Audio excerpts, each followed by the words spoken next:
Official advisory, 3 months cash refund para sa mga GSIS members.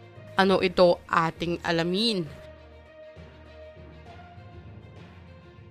Magandang araw po sa ating manonood. Welcome po muli dito sa ating channel na Charles Infos and Updates.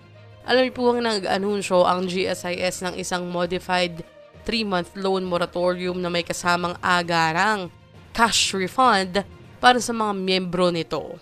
Sa ilalim ng programang tinawag na Balik Ginhawa Program, ibabalik sa mga kwalipikadong members ang katumbas ng 3 buwang hulog mula December 2025 hanggang February 2026 ng isang bagsakan. Hindi ititigil ang buwan ng kaltas sa loan pero ang nasabing halaga ay ibabalik sa account ng miyembro bilang tulong pinansyal. Kapalit nito, mapapalawig ang loan term ng 3 buwan ngunit ayon sa GSIS, walang karagdagang interest or penalty.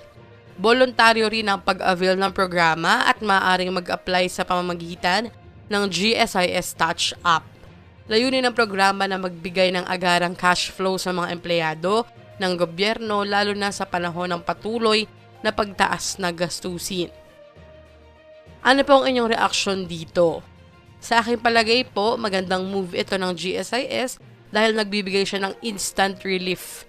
Yung tipong may makukuha kang pera agad na pwedeng gamitin sa urgent needs. Mas ramdam siya kumpara sa simpleng skip payment lang. Pero at the same time, importante pa rin pong maintindihan na hindi ito free money.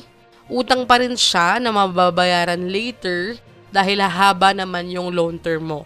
So kung kukuha ka nito, dapat may plan ka kung paano mo gagamitin yung refund. Hindi lang basta gastusin.